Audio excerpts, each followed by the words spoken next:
used to manufacture high explosives and fuel for the Nazi buzz bombs, now they're giving Paris a run for the fashion purse. 10 years ago, how us bulls would have liked this china shop. Dusseldorf, in the center of the thriving Ruhr Valley, is an exhibition town today. But I remember when they were exhibiting something far less pleasant. Some Germans in the last days of the war exhibited an unpleasant tendency to shoot when they were supposed to be surrendering. And there's nothing so discouraging as the prospect of getting yourself killed off in the last days of a war. It just ain't fair. The injustice of this we had to impress strongly upon the remains of the Wehrmacht. Toward the end of a war, you suddenly begin to realize how dog-tired you are. Before, for months, you really haven't had time to think about it. Then, as you march through the rubble of your last defeated city, you're suddenly civilian tired, fed up, ain't gonna study war no more. My last city was Nuremberg, 42nd Division, 7th Army, April 20th, 1945. I understand this place was famous for the manufacture of toys. In my time, it was famous for the manufacture of a very fine brick dust. That's about all that was left of Nuremberg. There wasn't much infantry fighting here. The Germans were licked and knew it. And as we moved down these crazy streets, we couldn't help but remember that this was Hitler's town. This was where Hitler used to stage his mammoth rallies, probably the greatest show any one man ever staged. This was back in 1937. Hitler was going great guns then, stirring up the German people to fever pitch. The wonderful new German Reich, designed to last for 1,000 years. Well, we saw how long it lasted, from start to finish.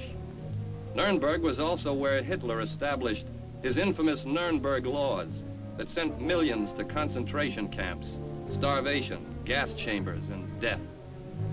I was very pleased to participate in the Battle of Nuremberg.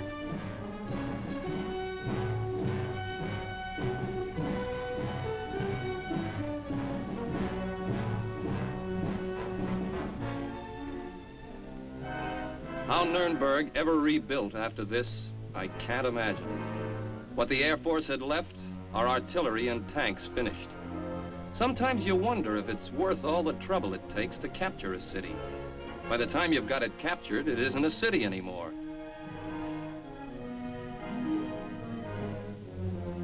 Hitler's famous rallying place, the biggest stadium in the world, now only echoed to the ghosts of goose-stepping Nazis and Hitler's raving speeches.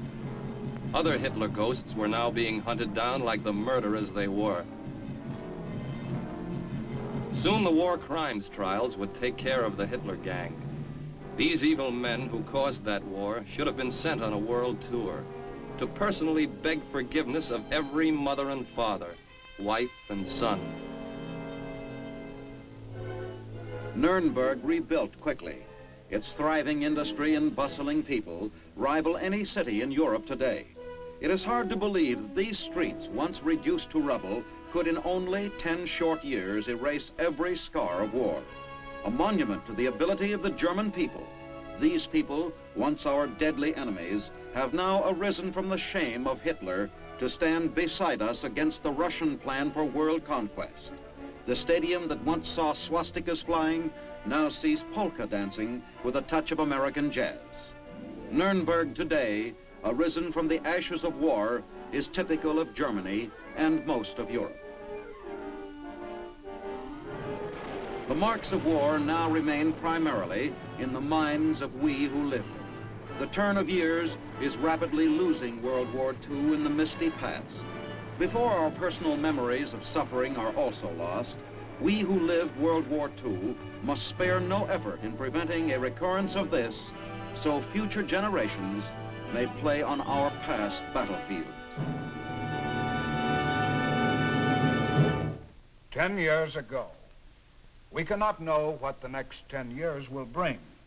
We can hope that these small scattered brush fires of hot war will burn themselves out, and that the Cold War will slowly melt into international understanding and peace.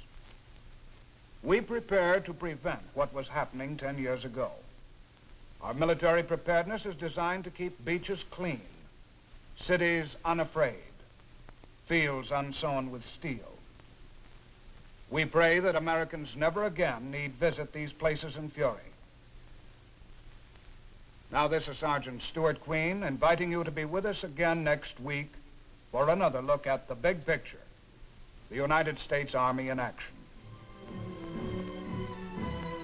The Big Picture is a weekly television report to the nation on the activities of the Army at home and overseas.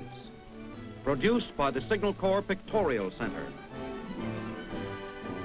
Presented by the U.S. Army in cooperation with this station. You can be an important part of the big picture. You can proudly serve with the best equipped, the best trained, the best fighting team in the world today, the United States Army.